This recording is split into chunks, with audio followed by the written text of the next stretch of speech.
Assalamualaikum warahmatullahi wabarakatuh. Alhamdulillah, Allahumma sholli ala Sayyidina Muhammad wa ala alihi wa sahbihi ajma'in. Hari ini kita bersama Majelis Yas'aluna Islam Solusi Kehidupan bersama guru kita Bapak Kiai Haji Dr. Surahman Hidayat akan menjawab langsung pertanyaan-pertanyaan pemirsa. Pertanyaan yang pertama yang akan dijawab langsung oleh beliau, apakah betul menunda sholat isya hukumnya sunnah? Dan batas waktu sholat isya sampai jam berapa?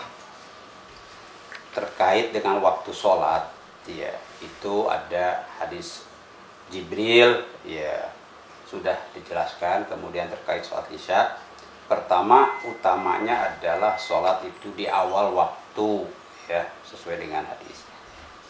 Tapi tentang sholat isya, para ulama ada kalau ada keperluan, ya itu boleh sedikit diakhirkan sepertiga waktu. Berarti kalau 9 jam itu dibagi 3 jam, jam 6 plus 3 sampai jam 9. Nah itu karena Rasulullah SAW pernah juga mengakhirkan sedikit, ya, sholat isya itu sampai kira-kira ya sepertiga malam pertama itu, insya Allah. Jadi tetap utamanya adalah di awal waktu, karena hadisnya kan sahabat bertanya, ya Rasulullah, apa amal yang paling mulia? Pertama adalah sholat di awal waktu. Dalam riwayat lain, sholat tepat waktu. Yang kedua adalah birrul walidain, berbuat baik kepada kedua orang tua. Yang ketiga adalah jihad di jalan Allah. Ada satu orang yang positif COVID-19. Bolehkah saya meninggalkan sholat Jumat diganti dengan sholat zuhur di rumah? Intinya kita berada dalam kondisi darurat, ya, kesehatan, ya, dan darurat-daruratnya ini. Dalam keadaan darurat yang akan mengancam, ya, sampai jiwa manusia, maka sholat Jumat tadi dibolehkan diganti dengan sholat zuhur, begitu kan?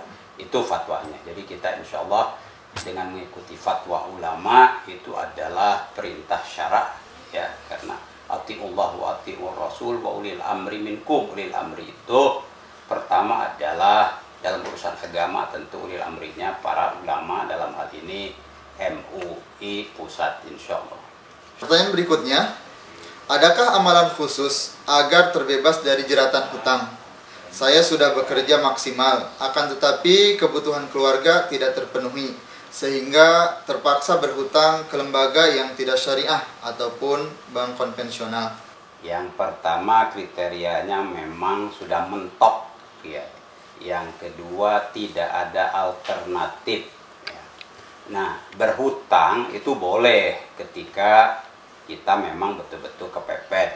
Nah, ya, apakah berhutangnya ke bank konvensional? Tentu di sini ada darurat kedua. Kalau memang tidak ada alternatif dan sudah mentok, keperluannya juga untuk keperluan yang basic, yaitu dibolehkan. Tapi saat ini sudah ada alternatif bank-bank syariat, ya, dan yang lain-lain, termasuk juga lembaga-lembaga sosial syariat. Jadi tidak darurat. Cari alternatif di lembaga keuangan syariah, bahkan lembaga charity syariah, tuh, ya. Daruratnya baru untuk berutang, tapi tetap berutangnya secara qardon hasanah, bukan qardon ribawiyan, ya. Demikian. Pertanyaan berikutnya, saya bekerja sebagai penyanyi di kafe dan di acara pernikahan. Bagaimana hukumnya uang yang didapat dari bernyanyi dan bermain musik? Bismillahirrahmanirrahim. Ini harus dibedakan, penanya ini perempuan atau laki-laki, soal hukum bernyanyi di kafe. Tentu kalau perempuan, ya, itu ya lebih serius, ya kan. Mudah-mudahan penanyanya bukan perempuan, ya. Kalau laki-laki bernyanyi kan agak lebih fleksibel. Nah, di kafe atau dimanapun asal nyanyiannya itu tidak mengandung kemaksiatan, ya tentu itu dibolehkan. Ya, kafe itu sendiri kan asal tidak menyediakan hal-hal yang maksiat, ya, minuman keras dan kegiatan-kegiatan maksiat yang lainnya, seperti misalnya tentu pergaulan bebas di situ, ya. Jadi harus selektif kafenya, kafe yang bersih secara moral. Insya Allah itu dibolehkan. Yang kelima, bagaimana hukumnya seorang wanita yang jadi qari'ah? Bukankah suaranya aurat? Insya Allah ini kan lebih bisa diterima. Ya, pertama bahwa suara wanita aurat ini kan pendapat sebagian ulama yang sangat hati-hati. Pendapat mayoritas ulama tidak demikian. Justru di Al-Quran ada ayat bahwa wanita dilarang kalau bicara itu meliuk-liuk. Kalau mau bicara dengan laki-laki yang lain, bicaralah qaulan ma'rufa, yang tegar, yang wajar. Justru la takhdha'na bil qaul, jangan meliuk-liuk, sebab dengan meliuk-liuk itu fayatma alladzi fi qalbihi maradun, ya laki-laki yang ada ya penyakit di hatinya mungkin ya mulai kan tergoda. Jadi suara wanita bukan aurat selama diucapkan dengan qaulan ma'rufa, yang wajar ya, menurut syariat. Jadi tidak mengucapkan hal-hal maksiat, wajar menurut masyarakat, itu adalah standar yang etis, sopan, insya Allah. Yang keenam, mana yang lebih utama, sholat tepat waktu tapi sendirian, atau berjamaah tapi waktunya lambat karena menunggu seluruh anggota keluarga berkumpul? Bismillahirrahmanirrahim. Kita semua tahu fadilah sholat berjamaah itu 25 sampai 27 kali ya, derajat ya kan. Nah, ini tentu soal menimbang mana yang lebih menguntungkan seseorang. Sholat sendirian tapi tepat waktu tetap saja nilainya 1 kalau sendirian. Nah, tentu hitung-hitungan ini harus jalan. Menunggu sedikit ya mungkin 1/4 jam itu masih normal, sampai setengah jam pun ya kan. Tapi untuk mengejar 27 tentu hitung-hitungannya lebih ya bermanfaat, lebih menguntungkan. Tunggu sebentar. Toh menunggu sholat itu, intidharus sholat ba'da sholat, itu juga sesuatu yang dianjurkan. Ketika menunggu ya kita bisa baca sholawat, istighfar, baca Al-Quran. Itu termasuk ribat namanya, yaitu amalan yang menguatkan keimanan dari ketakwaan kita, yaitu menunggu sholat sesudah sholat sunnah. Masya Allah, luar biasa, ternyata banyak pertanyaan yang masuk yang telah dijawab oleh beliau, yang mana belum kita ketahui sebelumnya ya. Untuk itu tetap bersama kami di Majelis Yas'aluna, Islam Solusi Kehidupan. Kita lanjut ke pertanyaan berikutnya yang masuk dari pemirsa Yas'aluna. Pertanyaan berikutnya, bolehkah seorang istri menjual mahar tanpa izin suami? Mahar itu adalah atiyah, pemberian atau hadiah yang wajib diberikan sebagai muqabil, imbalan, menyiapkan dirinya untuk melayani suami. Berarti menjadi milik pribadi istri. Nah, kalau sudah jadi milik pribadi, dia punya hurriyatut tasarruf, bebas untuk menggunakannya. Ya, mau dipakai, mau dihadiahkan kepada saudaranya sebagian, ya mau mungkin itu berupa benda ya, emas ya, ada keperluan lalu dijual tanpa seizin suami. Ya karena memang haknya boleh, hanya saja soal etika ya, karena hidup sudah bersama, takut ya mana itu perhiasan sudah dijual, itu agak tersinggung mungkin. Itu hanya soal etika saja.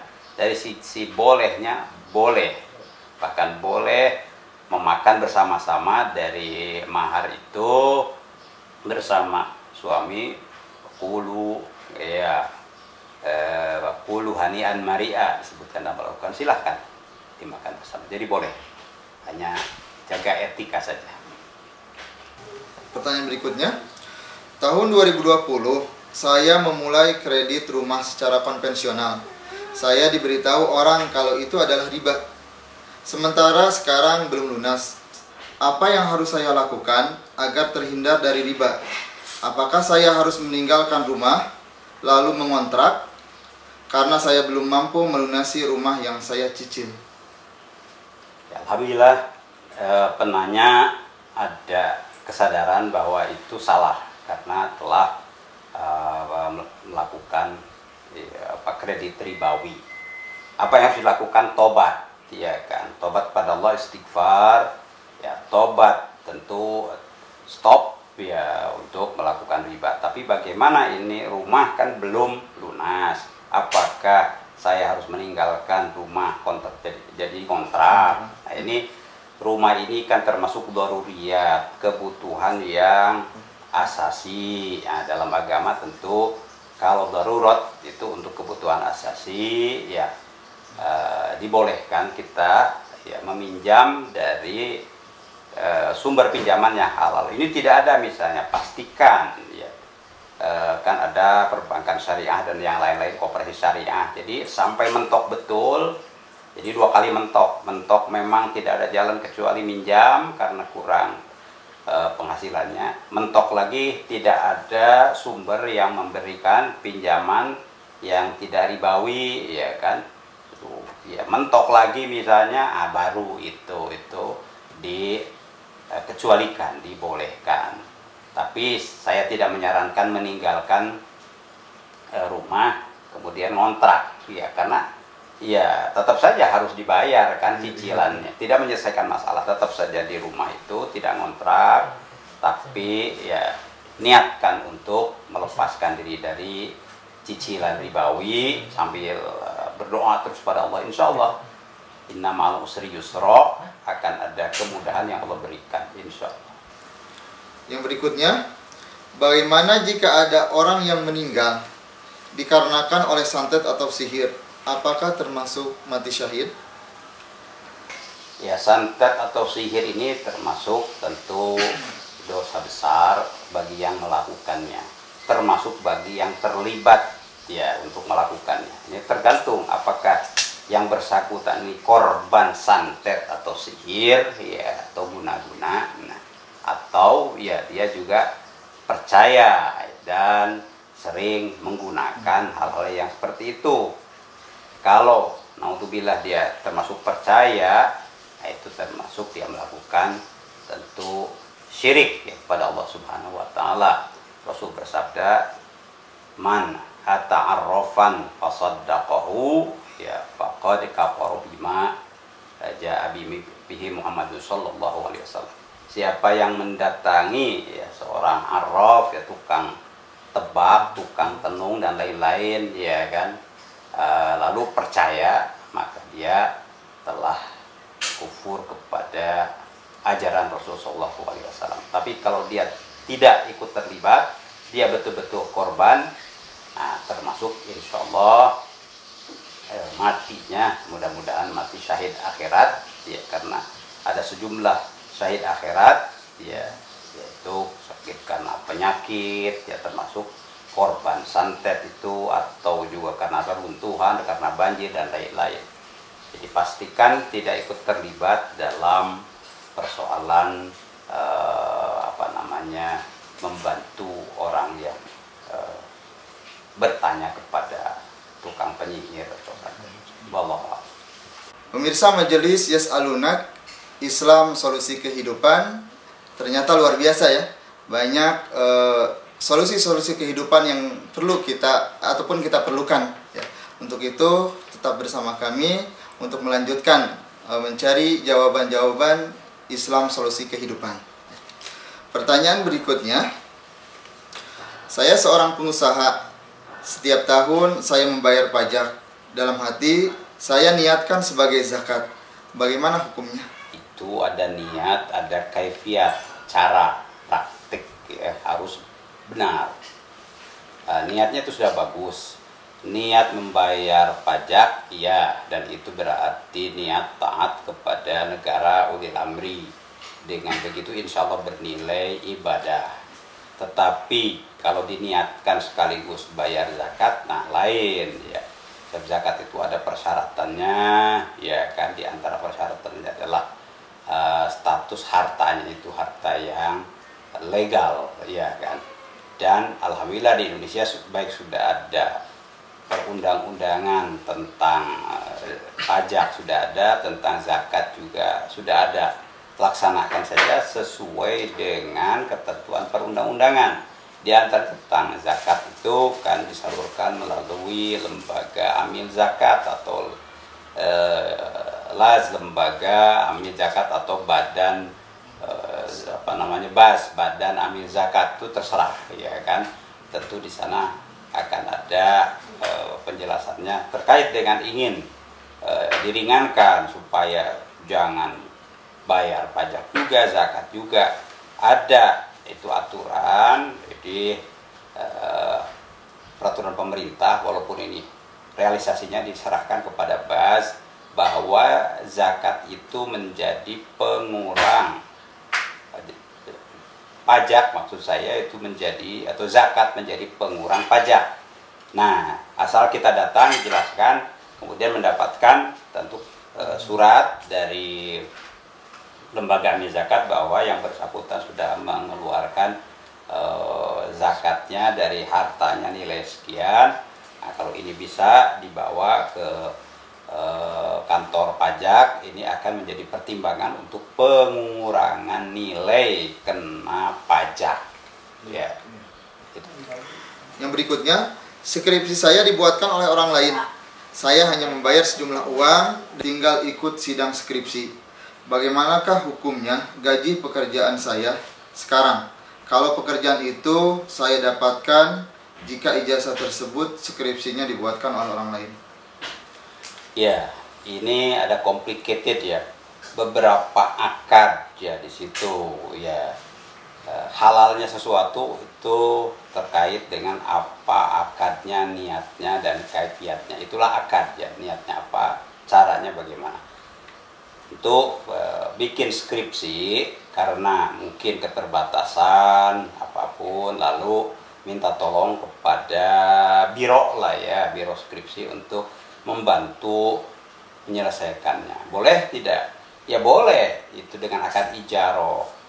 Tapi kalau itu diakui sebagai skripsinya, itu namanya kan mencatut nama orang lain, namanya itu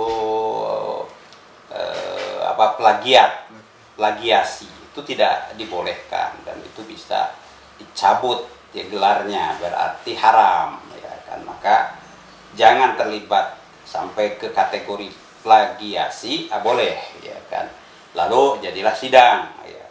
Kalau sidangnya memang betul-betul semata-mata dari hasil plagiasi, itu ada ghisyun, jadi manipulasi. Ini lagi-lagi salah lagi kan. Nah, kemudian berikutnya jadi pegawai, dapat gaji dengan ijazah itu. Nah, ini akadnya beda lagi. Kalau ya gajinya itu semata-mata dari tentu penghasilan tadi, hasil ghisyun dan manipulasi, ya tentu ada ya dampaknya. Tapi kalau terpisah, ya dia berproses saja untuk jadi calon pegawai, lalu diangkat ya, walaupun ya skripsinya itu ada tadi seperti itu dan dapat, karena akadnya beda. Dia sebagai pemegang ijazah diakui ya, dan itu sesuai dengan aturan negara, lalu dia diangkat dan dapat gaji, akadnya beda lagi. Dia akan ijaroh baru kan, selama pekerjaannya ditunaikan ya sebagaimana mestinya sesuai dengan kewajiban pegawai, pendapatannya halal. Yang sudah tadi ditobati saja ya kan. Tobat kepada Allah, tentu saja istighfar dan memperbanyak amal soleh termasuk sholat. Kalau ada pihak yang dirugikan dengan tadi berkolaborasi dengan biro skripsi, ada pihak yang dirugikan, maka minta maaf dan ganti rugi begitu. Jadi ada tobat sosial, tobat ekonomi selain istighfar kepada Allah Subhanahu wa taala. Tapi gajinya sekarang kalau memang mengikuti proses yang standar, ya berarti akadnya ijarah, dia sebagai orang yang digaji oleh perusahaan atau negara sesuai dengan aturan yang ada. Saya bekerja sebagai satpam di bank konvensional. Bagaimana hukum gajinya? Insya Allah halal ya. Memilih gaji pekerjaan satpam itu kan ya bukan pekerjaan yang pilihan pertama. Itu kan umumnya ya daripada tidak ada, artinya kan mentok, darurat juga tuh, untuk keperluan membiayai hidup anak istri. Jadi pekerjaan seperti itu sudah termasuk pilihan yang terakhir, darurat, ya kebetulan tidak di perbankan syariah tapi di perbankan konvensional, ya meminjam ke bank konvensional saja dalam kondisi darurat dan bekerja di sana sebagai bankir konvensional dalam kondisi darurat karena tidak ada alternatif dan kondisi yang mentok, itu dibolehkan, apalagi sebagai satpam, karena satpam kan tidak ada sangkut pautnya dengan sistem perbankan, uang masuk dan seterusnya, tidak, justru mengamankan aset ya bank, ya kan, dan itu adalah menurut Islam wajib. Itu hifdzul mal, menjaga aset itu wajib, ya apalagi sudah digaji sebagai satpam, amanat untuk menjaga aset dan keamanan lembaga, dalam hal ini banknya. Jadi insya Allah halal, ya rajin-rajin sedekah saja ya supaya kehalalan itu makin mantap dan dapat tambahan yaitu pahala sedekah insya Allah. Saya seorang sopir. Ketika dulu saya mendaftar untuk membuat SIM, berulang kali saya tidak lulus sampai akhirnya ada seorang calo yang menawarkan saya jalur cepat dengan membayar 700.000. Apakah termasuk menyogok? Apakah gaji saya sebagai seorang sopir halal? Ya, lagi-lagi ini kan pilihan-pilihan pahit dan darurat, ya. Udah secara normal ujian SIM tidak lulus, ya kan. Tapi ini kan harus punya SIM karena sebagai sopir ya harus. Nanti kan darurat juga, akhirnya ada semacam biro jasa itu jalur cepat kan begitu, bayar ke dia itu ijarah kan. Jadi transaksi dengan biro jasa halal karena untuk mendapatkan sesuatu dia ada imbalannya, ya kan. Kemudian dapatlah SIM itu. Masalahnya di sini kan, adakah orang yang dirugikan? Kalau dengan menyewa biro jasa itu ada pihak yang dirugikan, ya, itulah termasuk riswah. Tapi kalau tidak ada pihak yang dirugikan, ada pihak yang diuntungkan, itu tidak termasuk riswah. Jadi riswah itu ya membayar sesuatu kepada ya yang punya otoritas, bahkan ya mungkin ini biro jasa ya tidak punya otoritas, kepada pejabat bank malah, atau pejabat apa namanya yang mengeluarkan SIM itu ya kepolisian, bayar dengan dapatnya jalur khusus, ada yang dirugikan, digeser begitu. Nah itulah riswah. Tapi kalau tidak ada pihak yang dirugikan biasa saja, tapi ini bisa cepat, yaitu insya Allah tidak termasuk pengertian riswah. Ya dia melakukan itu ya kondisi syibhud darurah, itu pilihan terakhir. Di sekolah anak saya ada libur selama 2 minggu, tapi saya tetap harus membayar SPP secara full. Apakah itu termasuk goror? Apakah uang itu halal? Bismillahirrahmanirrahim. Goror itu adalah membayar sejumlah uang, ya ada komitmen begitu, tidak jelas ya hak yang akan diperolehnya apa, itu seberapa lama dan seberapa besar terus membayar, ya, dan ketika tidak membayar kemudian haknya hilang. Ini tidak demikian. Saya duga ini kan ke sekolah swasta ya, yang namanya ada SPP. Ya, kan tentu sekolah itu sudah punya program termasuk menggaji guru-guru. Walaupun situasinya seperti ini, ya guru-guru itu kan tentu saja terikat juga, apalagi kalau bisa mengajarnya secara virtual ya, kemudian layanan-layanan. Jadi sesuai dengan akad baru yang dibuat untuk mengatasi kondisi darurat ini, lalu ada kesepakatan antara lembaga dengan guru-guru dan masyarakat atau orang tua siswa bahwa tetap ya seperti biasa administrasi dan keuangan ya. Lalu mengenai bagaimana belajar mengajar ini kita akan mengikuti ketentuan pemerintah, kan begitu ya. Dan jadi kalau ada misalnya libur 2 pekan itu kan juga keputusan dari pemerintah karena PSBB ya kan. Tentu sekolah itu harus ikut, kalau tidak tentu akan ditegur dan seterusnya. Jadi tidak termasuk goror.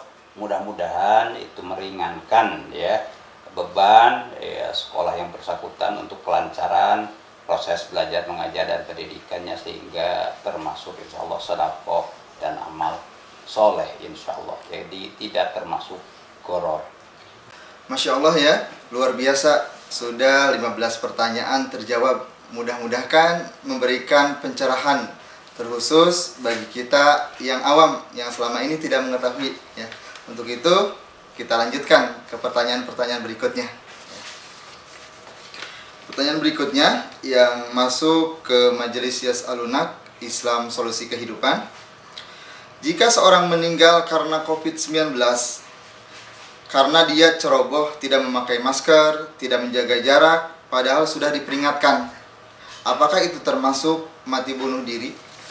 Diri ya. Ada idror, yaitu memudorotkan diri. Nah, dua-duanya itu dosa ya. Tentu dosa besar sekali intihar, bunuh diri. Tadi apakah termasuk intihar karena dia kurang cermat ya.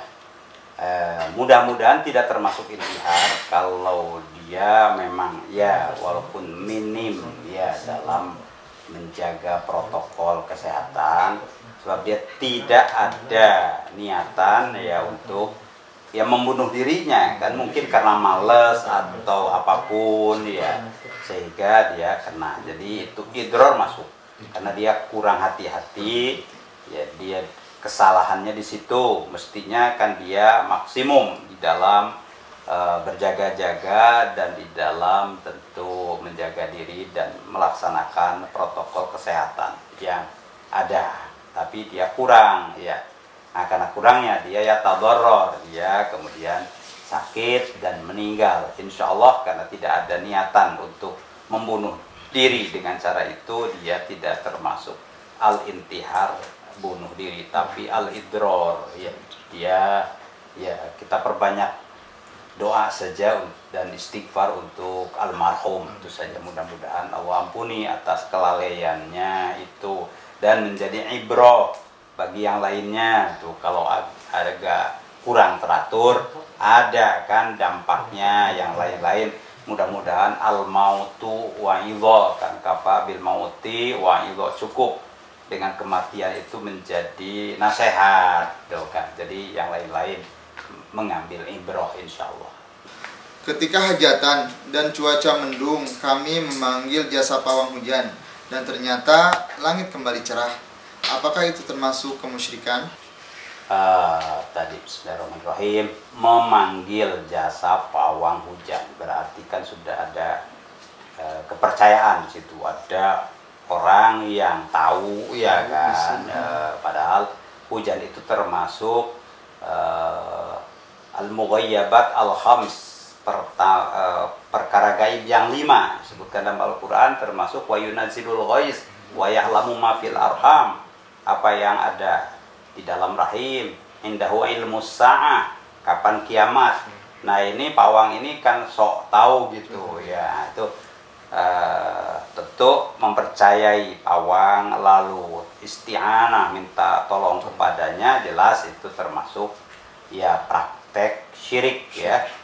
Kemudian makin celaka ternyata dengan menghadirkan pawang itu betul. Mungkin itu peristiwa alam saja sesungguhnya ya, tapi di istidraj, orang itu dijebak, didorong lebih jauh maksiatnya kejadian. Oh benar, berarti si fulan ini wajah dan seterusnya. Bukan hanya dirinya makin jauh, mungkin juga ngajak yang lain-lain kan. Jadilah sosialisasi kemusyrikan ini menjadi parah ya kan. Tentu sekali lagi hujan itu termasuk ya rahasia Allah. Di akhir surat Ar-Rum itu disebutkan innallaha indahu ilmus sa'ah, satu rahasia Allah, yunazzilul ghais ya kan, menurunkan hujan, wa ya'lamu ma fil arham wa ma tadri nafsum madza taksibu ghadan. Seorang tidak tahu apa yang akan diusahakannya besok, seperti halnya wa ma tadri nafsun bi ayyi ardin tamut. Seseorang itu tidak tahu di kafling mana dia akan dikuburkan. Nah, 5 itu kan gaib itu. Jadi kalau ada orang yang yadda'i tahu ini tuh ya, itu iddia ma'rifati ilmil ghaib, itu adalah syirik, salah, itu syirik, bahkan bisa kufur. Kita mempercayainya lalu memanfaatkannya, bertawun dengannya juga ya kejeblos di situ ke dalam kubangan syirik atau kufur, wal iyadu billah. Selama di rumah saja, ayah saya menyuruh anak laki-lakinya bergantian menjadi imam. Padahal bacaan Al-Quran kami belum begitu baik, sendiri bacanya sangat bagus. Apakah boleh dengan alasan melatih menjadikan seorang jadi imam? Ya, bismillahirrahmanirrahim. Takliman itu penting, sebab fungsi Rasul SAW juga wa yu'allimukumul kitab wal hikmah, mentaklim ya bagaimana membaca dan menulis. Nah, berarti orang tua yang mengajari anaknya yang masih kecil belajar begitu kan. Tentu yang belajar kan belum langsung fasih, karenanya pahala orang baca Quran masih belepotan karena dia sedang dalam proses belajar imamin ya.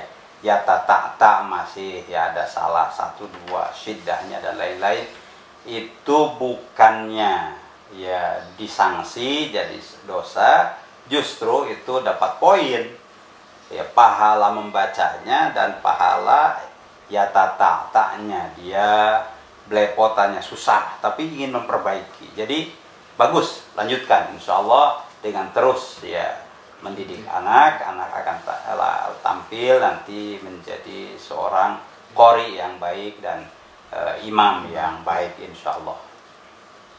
Saya seorang wanita yang sudah ditalak secara lisan 5 tahun lalu. Tapi karena kekurangan ilmu dan dana saya dan mantan suami tidak sempat mengurusnya ke pengadilan. Sekarang saya baru mau urus ke pengadilan karena mau segera menikah lagi. Pertanyaannya, apakah iddah saya dimulai sejak talak lisan atau sejak keluar keputusan pengadilan? Ada tolak dan ada mayatarattabu alai, konsekuensinya, yaitu adanya iddah ya kan. Kapan tolak itu jatuh? Ya, pada dasarnya itu kan ketika melafadzkan, makanya talafuz gitu kan. Bukan ketika ada di tulisan lembaga, enggak, ya, mengucapkan. Makanya dalam hadis ucapan itu yang langsung sah dan mengikat ya tolak ya, kemudian al-itq kalau dalam masih zaman perbudakan ya membebaskan budak itu langsung jadi. Al-waqfu mengucapkan oh ini wakaf langsung jadi, tidak bisa diralat begitu ya. Nah, makanya jadi sejak diucapkan dihitung iddahnya, bahwa karena ada keperluan untuk ya mengurus persyaratan administrasi kalau mau nikah lagi maka harus ada tentu proses di pengadilan. Itu adalah ya apa namanya aspek yang mendukung saja. Jadi talaknya jadi jatuh dan iddahnya harus dihitung di situ, tapi tentu secara administrasi supaya ada efek ya sosial, efek hukum dan diakui. Sebab kalau tidak ada keterangan dari pengadilan, dia akan cari suami lagi atau istri atau ditolak oleh pihak yang terkait. Makanya itu untuk kemaslahatan muamalah, kemaslahatan hak-hak perdata. Nah, hak-hak perdatanya bisa terpenuhi, maka penuhilah tentu administrasi keperdataannya. Jadi di situ, jadi bukan menghitung hari dan iddahnya. Tetap hari iddahnya dihitung sejak waktu mengucapkan talak. Yang terakhir, jika hamil di luar nikah, lalu tidak lama kemudian dinikahi oleh yang menghamili, apakah status anak sudah bisa dibinkan ke ayah biologisnya? Dan bagaimana masalah perwalian ketika anak itu akan menikah di masa yang akan mendatang? La haula wala quwata illa billah.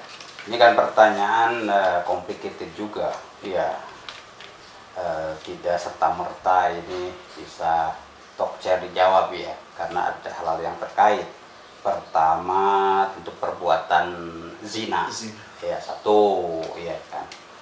Kemudian ada sedikit baiknya pelaku atau si laki-lakinya itu mau bertanggung jawab dalam tanda kutip menikahi perempuan yang dizinahinya, ya kan.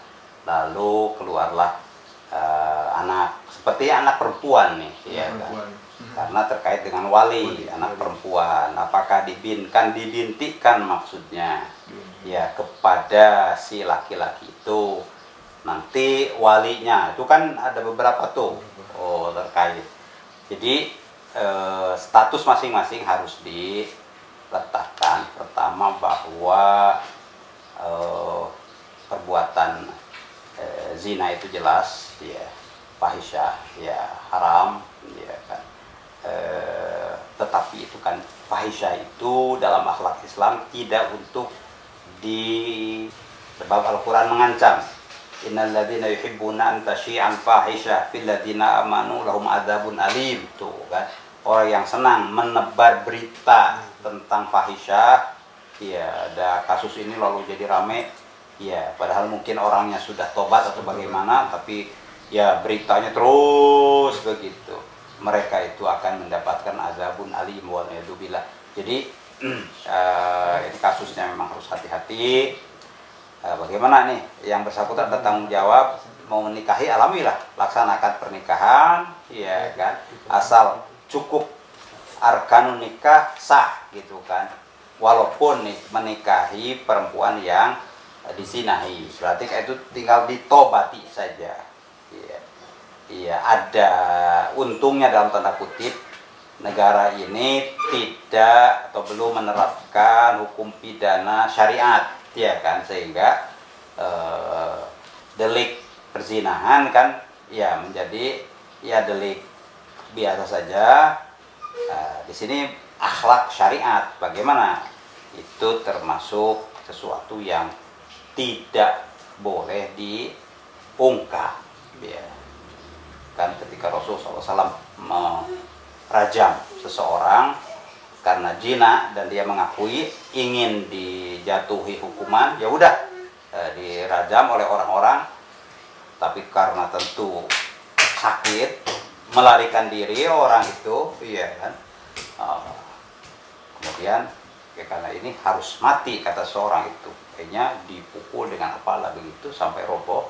Dilaporkan kepada Rasulullah, ya Rasulullah, orang itu tadi ya yang menjalani hukuman ya kesakitan lari itu, ada yang nyegat di sana, akhirnya dipukul dengan apa gitu, ya akhirnya roboh. Iya, kenapa tidak dibiarkan saja? Hala taraktumu, Iya, kenapa kalian tidak biarkan saja lari? Ya tubuh, biar tobat begitu. Nah, berarti kan ditegur tuh, iya orang yang menghabisinya itu, ya kan? Wah, mau tobat biar, ya tubuh alaih. Allah akan menerima tobatnya. Berarti, ya orang yang mengaku zina ataupun tidak mengaku, ya udah, nggak usah diomong-omongin, dia tobat saja kepada Allah, taubatan nasuha. Nikah saja, ya bahwa oh ini anak gimana, iya kan binnya, ya udah ikuti aturan yang ada, tapi nggak usah ngomong. Ya, jadi antara dirinya dengan istri dan keluarganya, ya menurut aturan pencatatan sipil, ya dia binnya bin si fulan ini yang ya udah nggak apa-apa. Ya, tapi terhadap Allah ini sesungguhnya ya bukan. Ya, tapi tobati saja, hukum kepada Allah terus saja. Tapi karena memang etika Islam itu menutupi aib, ya nggak usah diomongin. Ini sesungguhnya bukan bapaknya, nggak perlu. Iya, terus saja. Jadi antara keluarga saja diakui itu begitu, dan keluarga terus tobat, dan mungkin nanti lahir anaknya tidak perlu juga diberitahukan begitu kan, kalau akan mengganggu kejiwaan anak, ya kan. Nah, kecuali kalau sudah besar, agar membantu ya taubatnya orang tua gitu, bukan menggeser status hukumnya begitu ya. Jadi kelak ke perwaliannya seperti itu. Nah, gimana perwaliannya? Nah, lagi-lagi ini soal perwaliannya soal hukum kan. Wali itu ada urutannya, bapaknya lalu kakeknya. Nah, kalau menjadi wali orang yang bukan walinya, lagi-lagi dosa besar. Tapi selesaikanlah secara silent saja. Ngomong ke KUA, Bapak begini, bagaimana kalau walinya diwakilkan saja ke jadi wali hakim. Misalnya itu solusinya. Iya. KUA juga akan bijak, sudah akan diumumkan karena walinya ini bermasalah begini, jadi diwakilkan. Tidak, kalau KUA-nya ngerti agama, langsung akan diproses. Gitu saja insya Allah. Jadi tahu hukumnya itu, akibat hukumnya adalah yang haram, ya tidak menghalalkan yang haram, tetapi ada etika itu akhlak, yaitu tasatur, menutupi aib, kan begitu. Jadi dua-dua adalah hukum syariat, ya, hukum fikihnya dan hukum akhlaknya, jalankan insya Allah. Ya. Alhamdulillah 20 pertanyaan sudah dijawab oleh guru kita. Insya Allah di episode berikutnya kita kembali menjawab pertanyaan-pertanyaan pemirsa yang masuk di majelis Yas'aluna Islam Solusi Kehidupan. Jangan lupa kirimkan pertanyaan pemirsa ke nomor di bawah ini ya. Tetap support channel dakwah ini, channel Kiai Surahman. Demikian, Assalamualaikum warahmatullahi wabarakatuh.